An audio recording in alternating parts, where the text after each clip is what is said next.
नमस्कार साथियों, BA second year logic की क्लास में आपका पुनः हार्दिक स्वागत है। पिछले व्याख्यान में हमने निगमन तर्क और आगमन तर्क का जो मूलभूत अंतर था कि निगमन तर्क आकारिक होते हैं और आगमन तर्क जो है वो वस्तुगत या यथार्थ भाव या वास्तविक सत्यता के साथ उनका संबंध होता है, वो हमने लिया। निगमन तर्क जो है वो वास्तविक हो या न हो, इस बात से कोई फर्क नहीं पड़ता। कोई निगमन तर्क जो है वो वास्तविक सत्यता लेते हुए भी वैध हो सकता है और वास्तविक सत्यता के साथ कोई संबंध न रखते हुए भी वैध हो सकता है। तो निगमन तर्क की जो वैधता है उसका सत्यता असत्यता के साथ कोई संबंध नहीं है। उसको हमने उदाहरण के द्वारा समझने का प्रयास किया। अब कई बार ये पूछते हैं कि सत्यता क्या है और वैधता क्या है।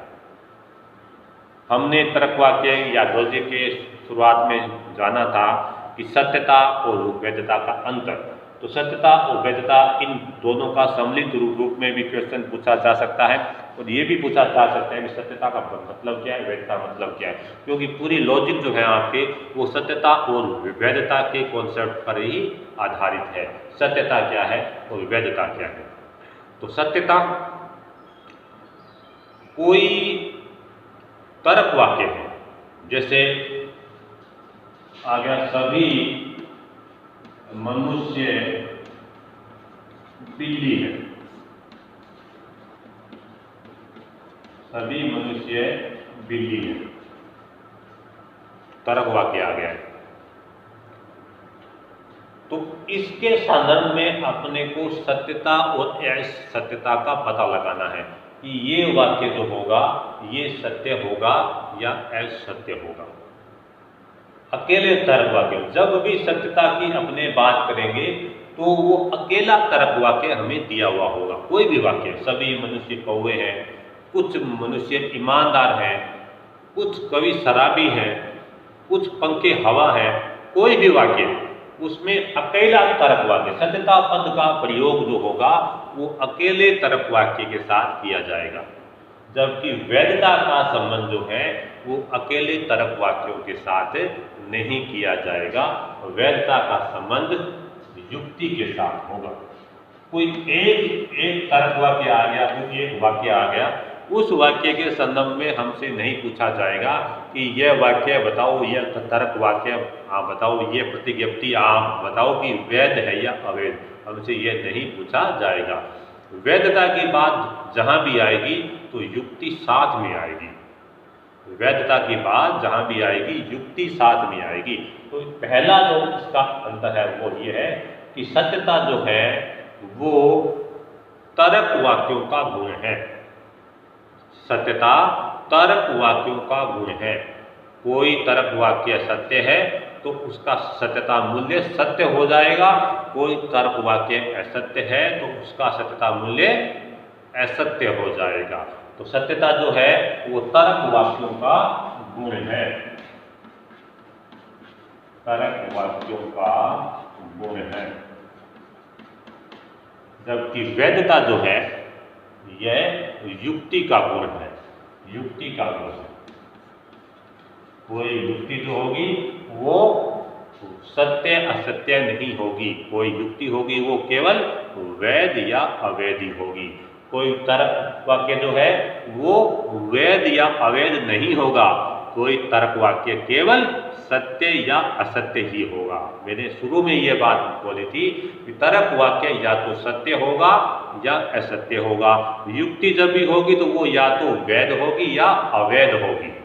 तो सत्यता तर्क वाक्यों का गुण है और वैधता युक्तियों का गुण है। पहला अंतर। दूसरा अंतर, सत्यता का प्रयोग हम किसी अकेले तर्क वाक्य के संदर्भ में भी कर सकते हैं। सत्यता पद जो है उसका प्रयोग हम किसी अकेले तर्क वाक्य के साथ भी कर सकते हैं। जैसे सभी मनुष्य बिल्ली है, हमसे पूछा जा सकता है कि ये वाक्य सत्य है या असत्य है। जब आपने अनुमान के नियमों के बारे में जानेंगे, परिवर्तन क्या है, प्रतिवर्तन क्या है,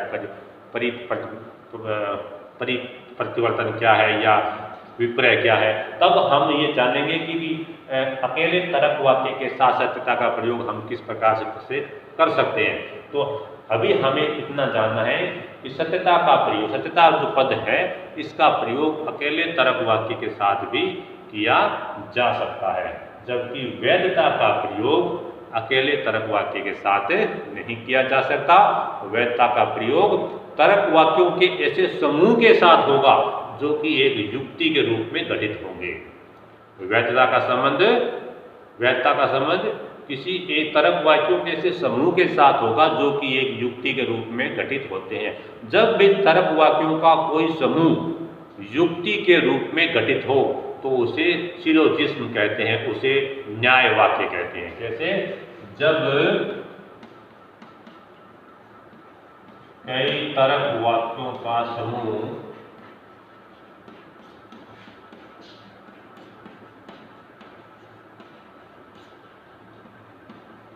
एक युक्ति के रूप में गठित हो,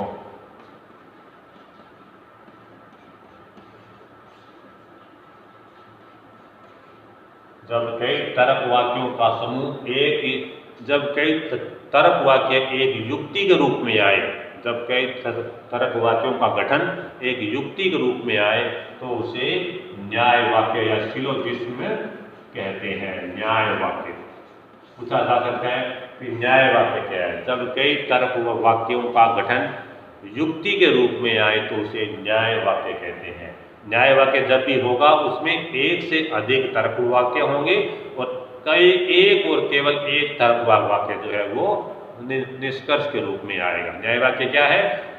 ऐसे न्याय वाक्य वह युक्ति है जिसमें एक से अधिक तर्क वाक्य आधार वाक्य के रूप में आते हैं और एक और केवल एक तर्क वाक्य निष्कर्ष के रूप में आता है, उसे न्याय वाक्य कहते हैं। तो ये है न्याय वाक्य। तो वैधता जो है वो युक्तियों का आकारिक गुण है। अगर कोई युक्ति वैध है तो उस आकार की सारी युक्तियां वैध होगी, कोई आकार अवैध है तो उस आकार की सारी युक्तियां अवैध होगी। जब हम ये बात करते हैं कि युक्ति तर्क वाक्यों का समूह है, तो तर्क वाक्यों का समूह जैसे तर्क वाक्य मान ए, बी, सी, डी और ई, तो ये तर्क वाक्य माने जाएंगे। तर्क वाक्य तब तक तर्क वाक्य माने जाएंगे जब तक वो तर्क वाक्य उस युक्ति में आधार के रूप में नहीं आते हैं। अब ये आधार के रूप में आ गए ए, बी, सी, डी, तो आधार के रूप में जब आते हैं तब हम उनको आधार वाक्य बोलते हैं। कोई भी न्याय वाक्य है, कोई भी युक्ति है, उसमें दो प्रकार के वाक्य होते हैं। ये मैंने आपको पहले भी बताया था कि एक तो होते हैं आधार वाक्य प्रीमाइज और एक होता है कंक्लूजन यानी कि निष्कर्ष। तो पहले सब सारे जो आधार वाक्य और ये निष्कर्ष है ये तर्क वाक्य के रूप में ही होंगे, लेकिन उनको अपने आधार वाक्य के रूप में उनको पहचान कब मिलेगी? आधार वाक्य के रूप में उनको पहचान तब मिलेगी जब वो उस युक्ति में आधार के रूप में आए, और निष्कर्ष के रूप में पहचान कब मिलेगी? जब वो तर्क वाक्य उस युक्ति में निष्कर्ष के रूप में आए और इस आधार वाक्य और निष्कर्ष वाक्य में इस प्रकार का संबंध हो कि युक्ति के आधार वाक्यों के सिद्ध होने से निष्कर्ष के सिद्ध होने का दावा किया जाए। यानी न्याय युक्ति के अगर आपने परिभाषा कहना चाहे तो क्या बोलेंगे कि न्याय वाक्य तर्क वाक्यों का वह समूह है जिसमें कम से कम एक तर्क वाक्य आधार वाक्य के रूप में आता है और एक तर्क वाक्य जो है एक और केवल एक तर्क वाक्य निष्कर्ष के रूप में आता है। और इस आधार वाक्य और निष्कर्ष वाक्य में इस प्रकार का संबंध होता है कि आधार वाक्यों के सत्य होने पर निष्कर्ष के भी सत्य होने का दावा किया जाता है, तो उसे हम न्याय युक्ति या शुद्ध न्याय युक्ति कहते हैं। तो ये सत्यता और वैधता का है कि सत्यता और वैधता में क्या अंतर है। छोटे वाले टिप्पणी के रूप में बता सकता है कि सत्यता की डेफिनेशन क्या है। तो सिंपल सी बात है, तर्क वाक्यों का मूल्यांकन हम सत्यता के रूप में करते हैं।